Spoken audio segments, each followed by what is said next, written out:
этим куполом этот зал заседания, совещаний для особых важных случаев.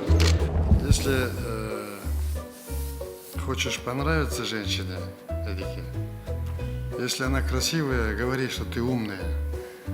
Если она не очень выглядит, говори красивая. Если не то и другой проходит, скажи, как ты похудела.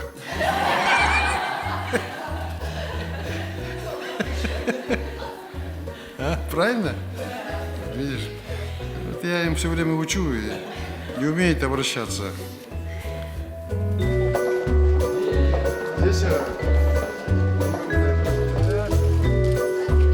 это не полезное. Вкусное. Вес прибавляют.